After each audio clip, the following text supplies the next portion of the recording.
60 days ago, nobody said that we could change the withdrawal agreement in the EU treaty, the current. Well, you haven't changed it. Nobody said. Everybody now, on the contrary, everybody around the EU now accepts that it must be changed. Well, it may be changed. It hasn't happened. Nobody said that we could change the backstop.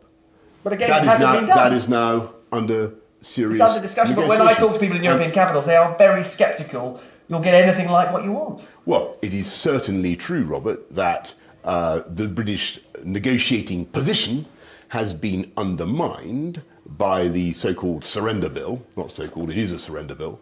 The bill that says that we'd have to rule out no deal. They've tried to wreck our negotiating position, but we're not going to let them do it. But in your statement, we're going to get on and negotiate a deal if we possibly can. And if we can't get a deal, then we're going to come out of the EU on October the 31st, come what may. That's what we're going to do. But you did say something I thought was very interesting to MPs, which is that you believe now that the EU are agreeing to some mechanism, you call it the principle of consent, right, whereby whatever arrangements, if any arrangements to replace the backstop are agreed, there will be a way for Northern Ireland to get out of those arrangements. How would that work? Well, I mean, this is kind of where the rubber is hitting the road. Okay, the problem with the backstop is it's the arrangement. It's the arrangement, right? Potentially. Exactly. It's the arrangement that keeps the UK locked in the EU's legal order, the customs union, and the single market,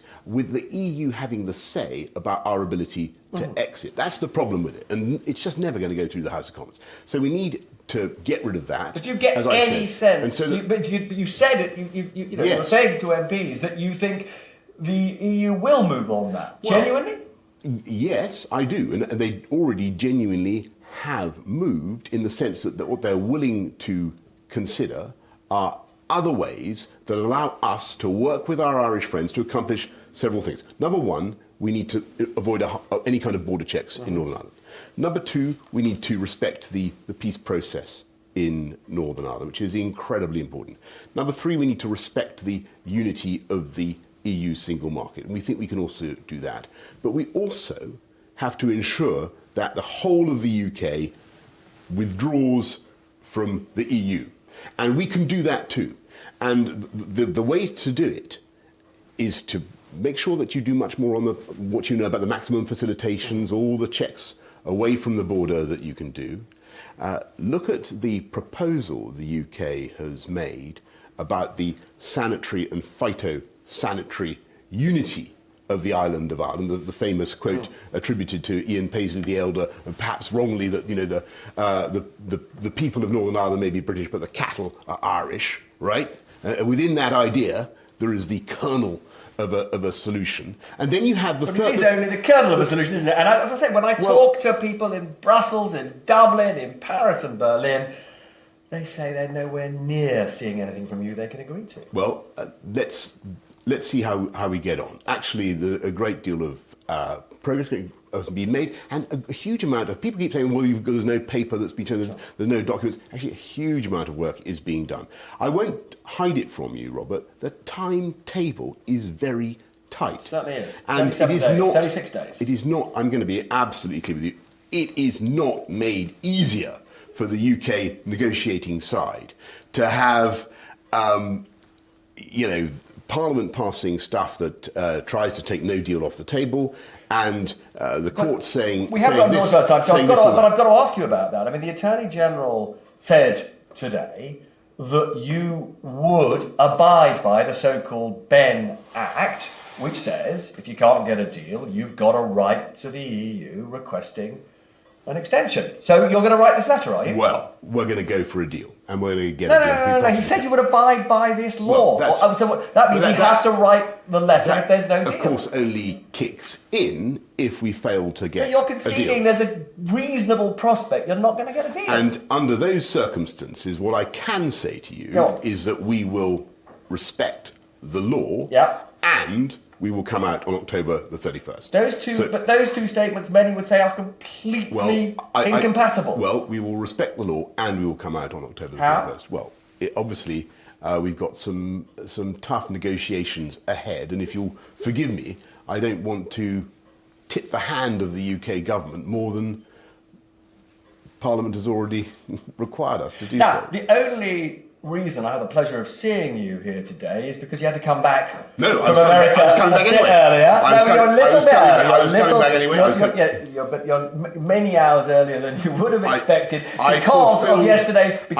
I fulfilled all my commitments in New York. I would never have expected anything less of you. Including a speech at 4 in the morning. But that's not my point. The point is we had this dramatic ruling yesterday from the Supreme Court, which you have described as a court interfering in political questions. Now, some of your colleagues say that if this is the politicisation of the Supreme Court, we've got to think as a nation about how that court operates. Now, they think that there should be, for example, as happens in America, political confirmation hearings for members of the Supreme Court. Is that something you want to think about? I think that's kind of jumping a long way down the track. But you're not ruling it out, no, are you? Well, look, let's be clear about what has happened. This is yes, the Supreme Court is quite a novel institution. It's also let's be clear, a novel and groundbreaking judgment that they have come to.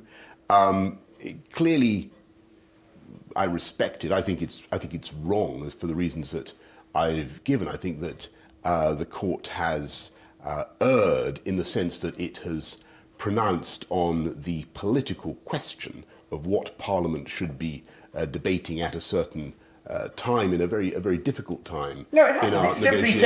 It simply said that sovereignty lies with MPs, which surely you would agree with that. Actually, if you look at what the President of the court said, she was very clear that the issue that she thought Parliament should be debating was Brexit. No, she explicitly said that's not what was on her mind. She said her decision had nothing to do with Brexit. Well, she was explicit about that, Prime Minister. I don't wish to impugn her motives at all, but what she said in her findings was that it was appropriate for Parliament at this stage to be debating Brexit. Well, actually, what she explicitly said, I'm going to have to disagree with you, because what she absolutely said was this was not about Brexit, it was about the appropriate length of time. I'm going to respectfully have to contradict you, because that was what she said. So, for my money, that is a very interesting development. Right. And what flows from that in your mind? I think that people will want to consider the political implications and the constitutional implications, because I think what most lawyers would agree is that actually, this wasn't an outcome they expected, and certainly it wasn't an outcome that anybody that advised us expected. And it's new; it's a new thing. It seems to be having a bearing on a very sensitive political question. And so, people will ask all sorts of questions. But for the moment, what we need to do is take account of the ruling, put it into practice. Here we are. Parliament is back.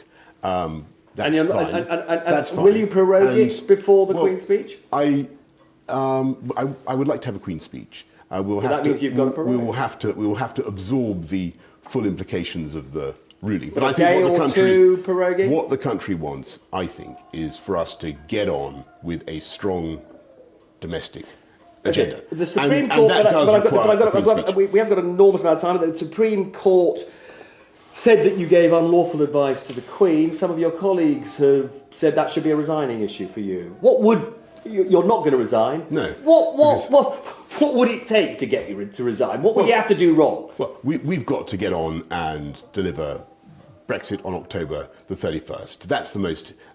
That's the biggest function of this government. But we also have a dynamic, conservative, or one nation conservative agenda to take the country forward. That's what I want to do. And clearly, it's frustrating that in the course of trying to get a deal on Brexit, we're being undermined, I'm afraid, by people in Parliament who, let's be blunt, don't want Brexit to happen. You've said that multiple times, but you also I said it at all in this interview. It's worth repeating.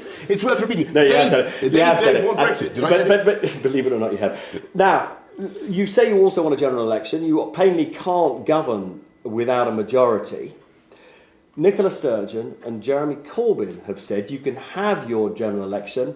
Come on. If you'll just delay Brexit beyond the 31st of October. So why not give them what they want and have your general election? And then fight your general election on the basis of the kind of Brexit or no Brexit that is plainly the contentious issue. They can have a general election any time they like. They turned it down But twice. why not delay Brexit a few days and have your general election? Well, because we are coming out of the EU on October the 31st. What they want to do, or the 5th of November, why does it matter? What they why want does a to few do, days matter? what they want to do is to frustrate Brexit. And they are, I'm afraid, running away from a general election. Jeremy Corbyn wanted to have a general. There was a passage in his conference speech, I'm told, in which he agreed that it would be a good idea to have a general election. It was cut out by the Stasi in the form of John McDonnell, who said that, because I think they're worried about two possibilities. The first is, of course, the likelihood that he would lose. And then there's the terrifying but remote possibility that he might win. And they don't want to go into an election, as far as I can see, with Jeremy Corbyn. That's why they're running away from it. Now, a couple of very quick questions. Lots of your colleagues aren't exactly admirers of your senior advisor, Dominic Cummings. Does Dominic Cummings still have your full confidence? I take the decisions, and I've got a lot of... Does he still have your full confidence? Of course, and I've got a lot of very good advisors, but advisors obviously give advice, and I take the decisions. So what advice has he given to you that you've ever turned down, Prime Minister? You take responsibility, but what advice has he ever given to you that you've turned down? I certainly wouldn't dream of discussing the advice that he gives me, because that would be totally wrong. And then finally, it is literally the final question. The London Assembly has asked for details on, whether or not you helped that particular entrepreneur, Jennifer Arcuri, in an unfair way. Are you going to give them the information they want? I'm very happy to help my old friends in the London Assembly, but all I can say is they'd be better off spending more money on police officers, which we give them, and less on press officers, in my view. That'd be my strong advice to the current Mayor of London. Prime Minister, very good to see you. Thank you.